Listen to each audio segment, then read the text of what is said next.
mês de junho, nós teremos uma sessão de pregações. Nós iremos servir ao nosso pastor, como ele sempre nos serviu, com grande amor e com grande carinho.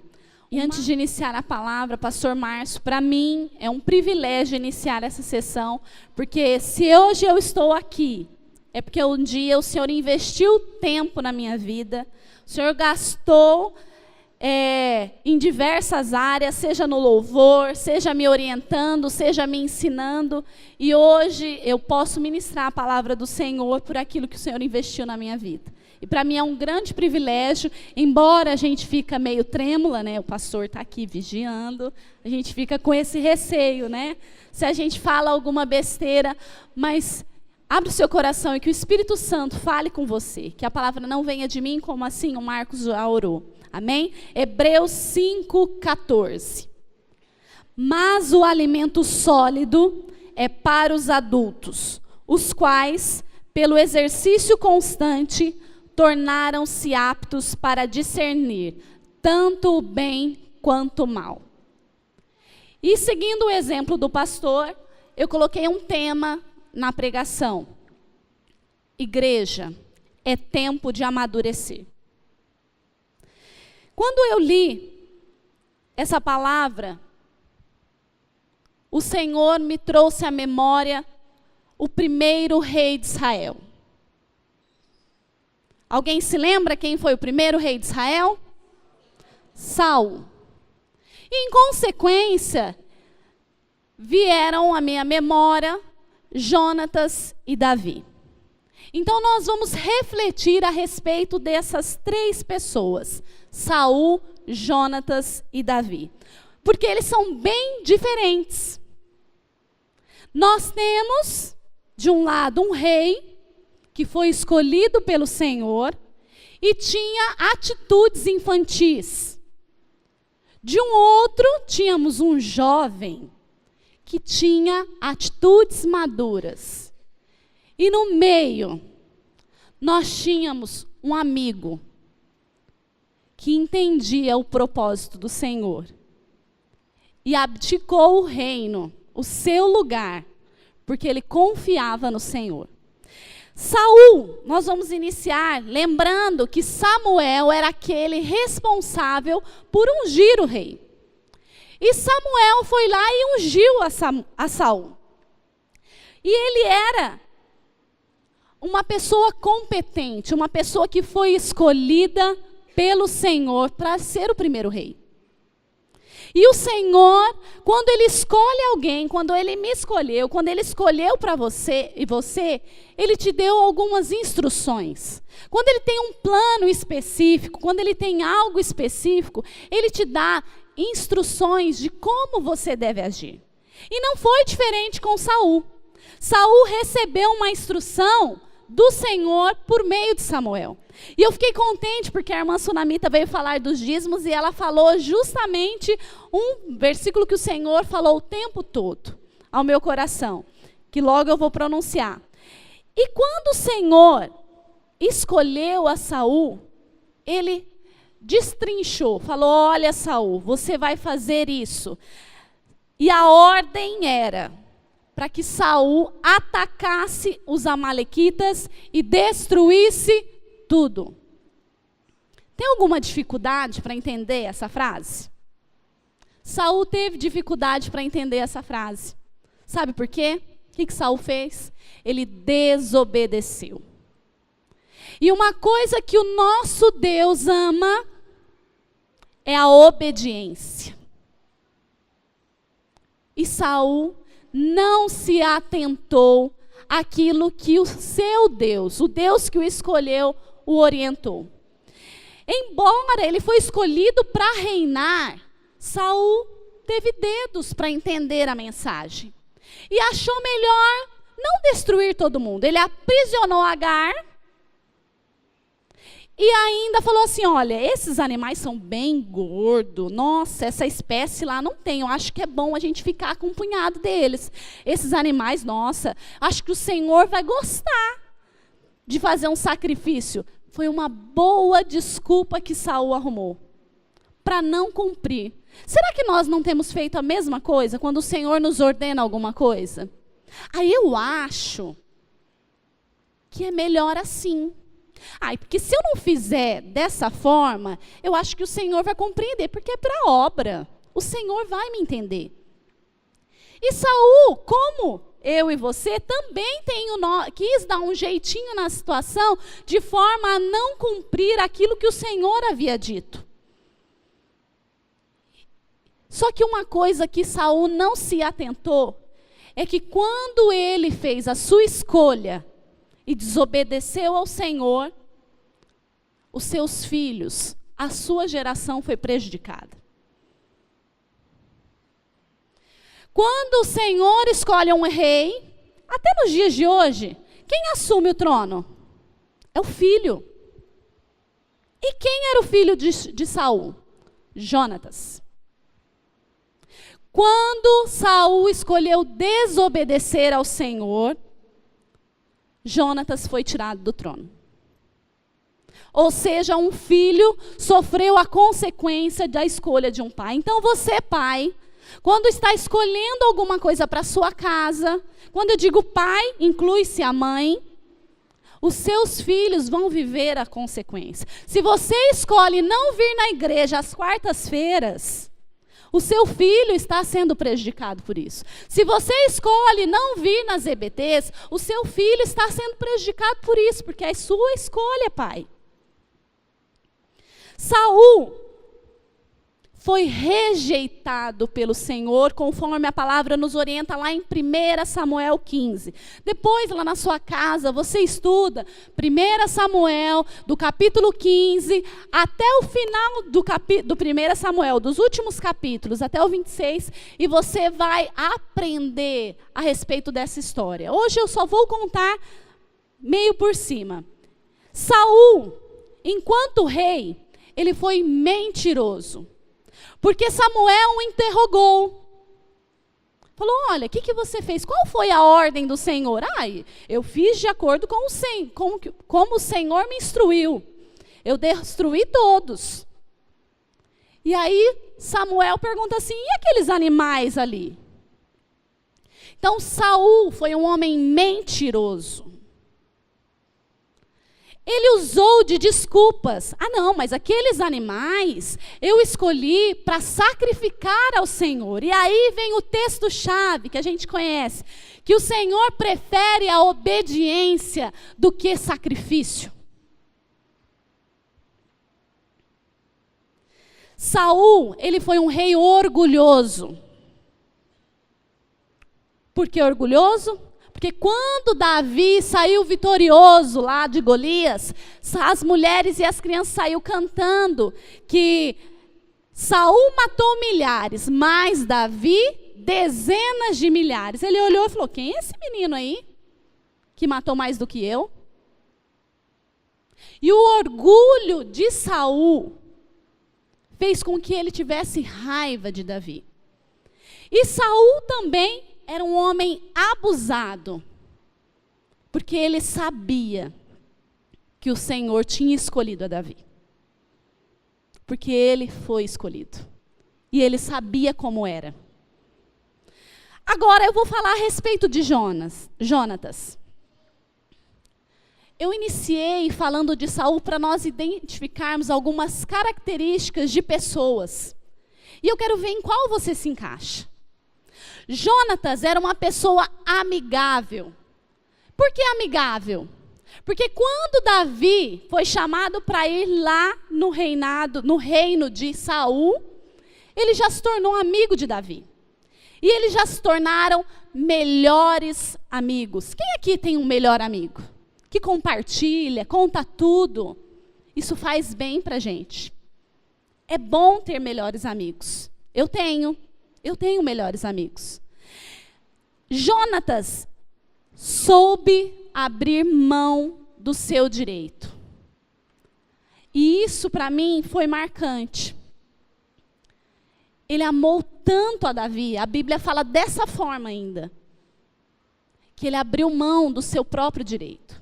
Ele também sabia que Davi tinha sido ungido por Samuel Quando Samuel foi à casa de Jessé, porque o melhor amigo conta confidências. Então, Jonatas sabia tudo a respeito de Davi. Isso para mim é nítido, é claro, embora a palavra não fale sobre isso, mas eu tenho uma melhor amiga e faço questão de contar o que acontece comigo. Como eu tenho certeza que você também compartilha. Olha, o Senhor me falou isso. Ora aí, ora por mim. Nós não temos esse hábito de compartilhar com os nossos amigos? E Jonatas soube abrir mão do seu direito. Ele sabia que se Davi fosse o próximo rei, ele estava fora. Só que Jonatas, por vezes, defendeu o seu melhor amigo perante o seu pai. Jonatas foi corajoso, porque enfrentou o seu pai. E ele conhecia o coração de Davi. Agora vem um questionamento. Será que eu e você temos defendido os nossos amigos quando eles são colocados em algumas ciladas? Sabe aquela conversinha de bastidores que falam dos seus amigos? Será que você fala, pera lá, essa pessoa eu conheço. Não, você está equivocado. Essa pessoa eu conheço. Ela não é assim. Será que nós temos feito isso? Jonatas foi maduro de entender qual era a vontade de Deus a seu respeito. Ou seja, ele não se doeu quando Deus disse não para ele. Porque quando Deus rejeitou o governo de Saul, o que aconteceu? Jonatas recebeu um não do Senhor. Ele não seria o próximo rei. Será que quando você é rejeitado de um ministério ou até mesmo de uma promoção lá no trabalho, você começa a gerar intriga onde você está? Será que nós não nos doemos por causa das situações que vêm para nos afrontar? Porque muitas vezes nós somos vaidosos, somos orgulhosos, acreditamos, eu sou o mais competente, eu sou a pessoa mais indicada para estar ali. E Jonatas seria a pessoa mais indicada, mas ele sabia que Davi era qualificado. Ele sabia quem era o seu amigo. Jonatas também tinha uma outra característica, ele era confiável. Porque senão Davi não contava as coisas que se passavam com ele. Olha, teu pai quer me matar. Me ajuda. Nós precisamos ser pessoas confiáveis. Jonatas também tinha uma outra característica, ele era motivador. Por vezes ele encorajou a Davi, sempre com bons conselhos. Se nós temos bons amigos, ou se nós queremos que os nossos amigos cresçam, isso agora num contexto de igreja, se você quer que seu irmão do lado cresça, dê bons conselhos, o motive, não critique. De críticas, ninguém cresce. Crítica dói. Crítica faz a igreja parar. Seja motivador, seja alguém confiável, seja alguém amável, seja um crente maduro, como Jonatas, que entende plenamente a vontade de Deus, embora não tivesse um pai como exemplo. Será que temos sido exemplo para os nossos filhos? Agora eu vou falar sobre Davi. Davi, o homem segundo o coração de Deus. E isso é, com certeza, a melhor frase que o Senhor achou para a vida de Davi. Porque Davi era extremamente qualificado. Era uma pessoa comprometida com os seus familiares e com todas as pessoas ao seu redor. Embora muito jovem, sabia quem era o seu Deus. E ia em nome dele. Ele era gentil e a palavra nos orienta que ele foi se tornando amado por todos em Israel. Quem não gosta de ficar perto de uma pessoa que é amável? Você gosta de ficar com uma pessoa que está sempre emburrado? Não. Eu, particularmente, não gosto. Eu gosto de pessoas alegres, que sempre têm boas palavras, que sempre me anima, que é amorosa. Lembrei agora da Vitória. A Vitória é extremamente amorosa, cuida com muito carinho todas as crianças da igreja. Quem não gosta de estar perto? As crianças ficam o tempo todo próximo. É assim que funciona. Quando você se torna uma pessoa amável, as pessoas vão ficar próximas de você. Nós precisamos também ser corajosos. Davi, embora muito jovem, aceitou o desafio de enfrentar Golias, o seu primeiro gigante. E Davi, ele já tinha enfrentado outros desafios lá, com as suas ovelhinhas. E esse foi o argumento que fez com que ele se apresentasse diante de Saul, falou: olha, eu já matei leão, olha, eu já matei urso, eu consigo matar Golias. Será que quando o pastor propõe um desafio, você fala: ah, não, esse daí, pastor, olha, eu acho que aquela pessoa tem mais qualificações. Será que você foge, se esquiva? Ou você faz como Davi: não, pastor, olha, eu já enfrentei leões, olha, eu já enfrentei ursos, olha, esse daí eu dou conta. Esse desafio eu vou. Outra característica de Davi é que ele tocava muito bem a sua harpa e levava paz. Será que você tem levado paz para as pessoas? Ou você leva inferninho?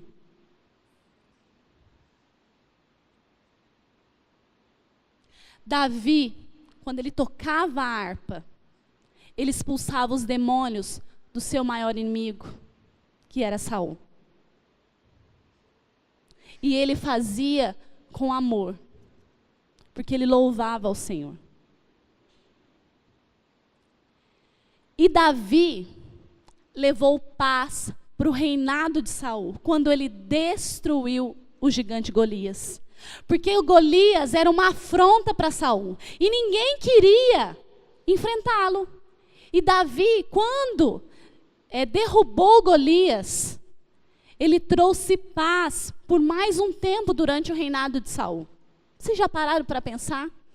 Será que nós temos levado paz para os nossos ministérios? Será que eu tenho levado paz para o meu trabalho? Será que eu tenho levado paz para os meus amigos?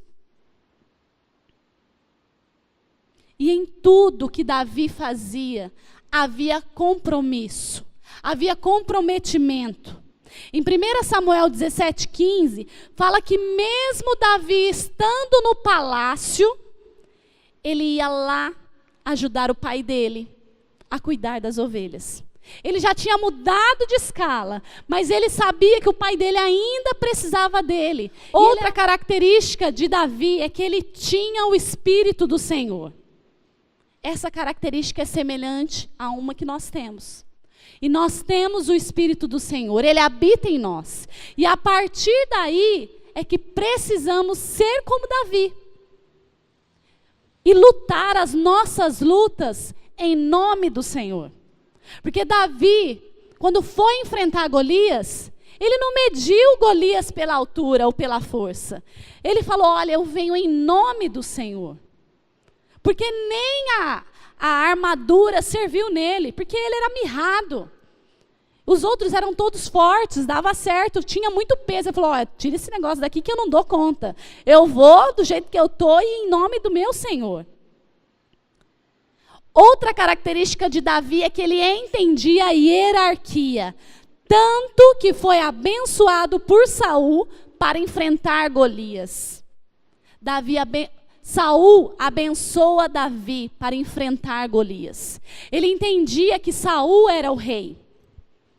E muitas vezes nós temos dificuldade de respeitar os nossos pais.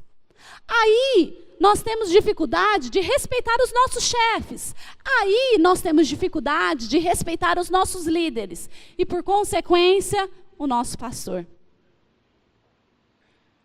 E a Bíblia nos orienta a respeitar os nossos líderes. Davi, ele teve a oportunidade de aniquilar o seu problema, que era Saul. Só que ele falou, ai de mim tocar no ungido do Senhor.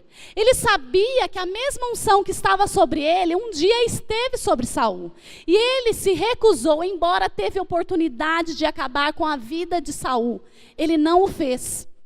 Tanto que após Saul ter se matado, apareceu um querendo levar vantagem sobre Davi. Olha, fui eu que matei Saul. O que Davi determinou? Mate-o. Porque ele não ousou matar o ungido do Senhor. Davi era extremamente comprometido com o Senhor. E Davi foi bem-sucedido em todos os seus caminhos. Por isso, nós, igreja, precisamos ser crentes maduros. E por isso o tema da mensagem é tempo de amadurecer. Para ficar mais claro, maturidade, eu peguei o significado. É estado ou condição de estrutura, forma ou função num estágio de adulto. Chega de ser criança. Criança faz birra. Criança é mimado. E até mesmo para preparar essa mensagem, eu tive que enfrentar uma briga dentro da minha casa. Porque a Vitória o tempo todo queria estar comigo. E o Senhor foi me mostrando a diferença de ser uma pessoa madura. E a diferença da criança entender, porque é muito difícil obedecer. Eu confesso, às vezes a Vitória tem dificuldade de obedecer. Mas nós precisamos aprender. E eu pontuei algumas características sobre maturidade. A primeira característica é a disciplina. E a disciplina é a obediência a regras e a superiores. Nós temos dificuldade de termos disciplina em tudo que vamos fazer. Outra característica da maturidade é o respeito pelas autoridades e líderes. Outra característica é saber o seu lugar e ser proativo, ou seja, traz solução. Chega de trazer problema. Uma pessoa proativa é aquela que traz a solução. E uma pessoa madura, ela tem bons relacionamentos. Porque ela sabe com quem ela pode compartilhar os seus sonhos e projetos. E última característica. Quem é maduro sabe em quem confia. E confia em Deus.